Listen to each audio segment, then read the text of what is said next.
C'est bon, ça enregistre là. Allez, long time no see. Ouais, j'ai acheté un appart. Bonjour.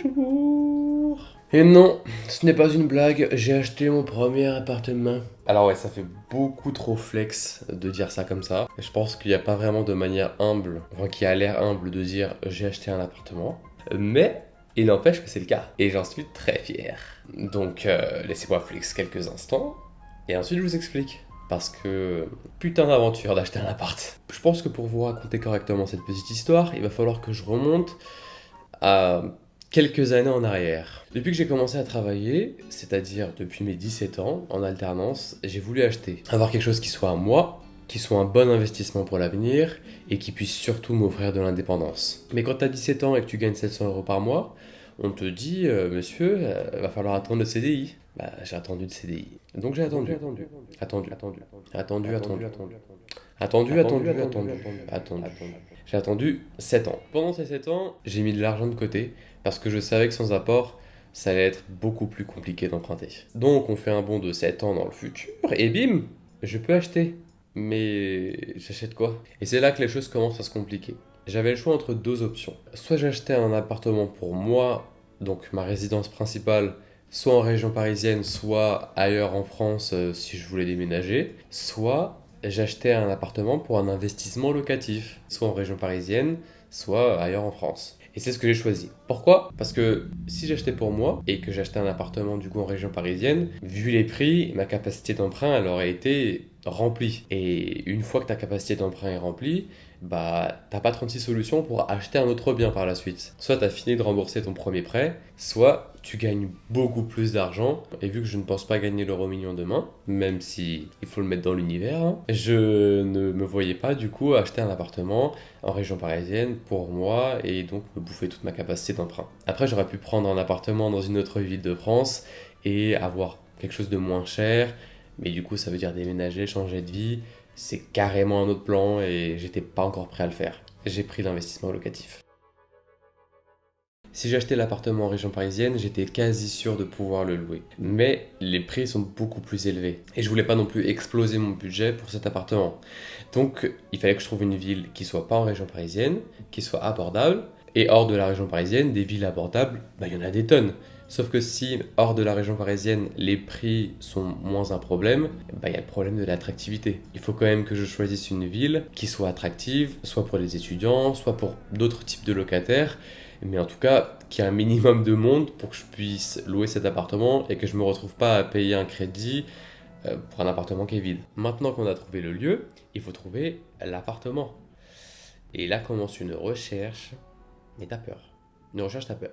Les biens dans la ville sont abordables, mais ils partent super vite. Et moi, qui suis en région parisienne, je peux pas me déplacer après le taf, juste tranquillement, en 5 minutes, pour faire une petite visite avec l'agence. Il fallait que je m'organise pour partir un samedi, par exemple, toute la journée ou un week-end. Ça, c'était le plan A. Contacter des agences pour organiser un maximum de visites pendant cette journée ou pendant ce week-end. Mais bon, il y a très peu d'agences qui travaillent le dimanche, donc c'était surtout le samedi. Après, j'aurais pu prendre une semaine de vacances, par exemple, partir là-bas et enchaîner les visites là-bas. Mais là, ça aurait été vraiment si le projet n'avançait pas et j'ai réussi à faire en sorte que le projet avance avec mon plan A. Donc, me voilà en train d'appeler les agences, mais je vous raconte même pas la galère que c'est d'avoir des agences au téléphone, de organiser des visites, parce que les agences, elles s'en battent les couilles de toi. Sur un marché qui est prisé, où la demande est importante et l'offre est faible, vous êtes vraiment des sous-merdes. Et puis pour aller là-bas, bah, il faut l'essence, il faut payer le péage. Donc on peut pas non plus organiser ça toutes les semaines, quoi. C'est des frais pour aller, retour, beaucoup de fatigue, parce que généralement bah, on faisait l'aller-retour dans la journée. Mais il faut savoir qu'au moment où je cherche le bien, je fais pas que de chercher le bien. Je calcule à côté plein de choses pour essayer d'avoir un taux de rentabilité qui soit intéressant, parce que c'est quand même un investissement locatif. Donc qui dit investissement, m'a dit retour sur investissement. Quelques semaines se passent, on fait les visites et bah là il y a un problème qui se pose aussi et je pense qu'il est commun quand on n'a pas l'habitude, c'est qu'on se projette parfois dans le bien. Et ça c'est un problème un petit peu quand on veut faire de l'investissement locatif parce que on n'est pas enfin, l'appartement n'est pas pour nous. Et moi j'avais beaucoup de mal à ne pas me projeter. Je voyais des appartements et je me disais mais jamais je pourrais vivre dans un truc pareil en fait. Mais il y a des gens pour qui bah ça suffit largement à couvrir leurs besoins. Mais il y avait quand même un équilibre que je voulais trouver entre c'est un appartement que je prends pour quelqu'un d'autre, pour que quelqu'un d'autre y vive, mais avec assez de confort entre guillemets pour que bah, ça soit un bon appartement. En janvier, je me suis dit, allez, là on se pose, on va commencer à chercher sérieusement. En février, j'avais trouvé la ville et je me suis dit, bah go, on va chercher des biens. Donc j'ai commencé à organiser des visites. J'ai fait un voyage en février et j'en ai fait un deuxième en mars, avec d'autres visites du coup. Des visites en plus qui s'annulent parfois dans la journée, enfin c'est une vraie galère, mais bon. Et j'ai fait une proposition. Hyper lumineux, très spacieux, il est top. On fast forward. Je fais une offre sur l'appartement, l'agence me contacte et me dit of course, vous avez l'appartement, il est à vous. Et donc là, wouh, c'est la célébration, je suis trop content. Fini les galères de recherche d'appartement, de organisation de rendez-vous, de voyage sur place et tout.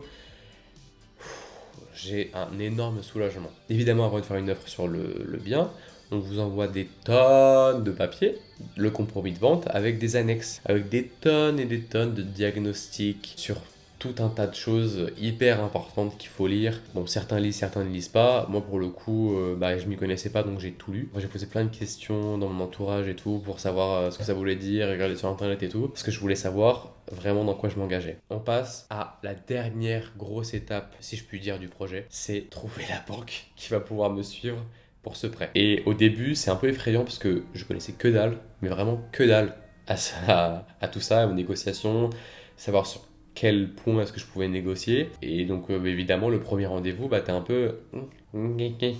Tu poses beaucoup de questions, t'as pas trop d'éléments, tu dis juste ok. Ok. Et puis après, tu fais le deuxième rendez-vous et on t'explique d'autres choses. Tu sais que on t'a pas forcément dit les mêmes choses au premier rendez-vous, donc tu demandes pourquoi. On te dit on peut faire ci, on peut faire ça. Et donc c'est comme ça que tu gagnes en expérience. Une fois que j'ai trouvé la banque qui a accepté de me suivre, il faut faire quelques papiers, quelques dizaines, centaines de papiers. Ça prend des semaines et des semaines de faire valider des trucs, de faire signer les papiers, les relations avec le notaire et tout. Je vais pas tout rentrer dans le détail. Mais on fast forward du coup encore d'un mois et demi, et bien j'ai pu signer. Et donc depuis 2 jours, je suis propriétaire. Yeah! Le projet a commencé en janvier et j'ai signé fin mai. Vraiment 5 mois entiers de recherche où j'étais vraiment chanceux pour le coup. Et j'ai trouvé un appartement qui correspondait à exactement ce que je cherchais, que ça soit pour moi ou pour un investissement locatif. Ah oui, et entre tout ça, j'ai aussi déménagé. Je vis seul. Et oui, c'est une nouvelle vie qui commence, mais bon, ça ce sera pour une prochaine vidéo. C'est pas le sujet du jour. Après, j'arrive pas du tout à croire que j'ai un appartement, que j'ai acheté un appartement, qu'il est à moi, que je réalise pas du tout tout ça. Anyway, maintenant que j'ai l'appartement, il va falloir l'aménager et faire les quelques travaux. Et ça, c'est pour une prochaine vidéo. Je vais vous emmener avec moi, on va suivre ensemble l'avancée des travaux. Il n'y a pas énormément de travaux à faire, mais il y en a un petit peu. Je vais vous montrer en gros les plans de l'appartement et quels travaux est-ce qu'on va faire, comment est-ce qu'on va aménager, comment est-ce qu'on va décorer. Ça va être la partie la plus vraiment sympa, je pense, la décoration de l'appartement. Donc si vous voulez continuer de suivre l'aventure, l'appartement, les travaux, la décoration, n'hésitez pas à rejoindre la communauté en appuyant juste là. Eh oui, c'était une petite fente. Hop, hop, on sait pas de quel côté. Si c'est là. Et moi je vous dis à très vite pour une nouvelle vidéo. Bye.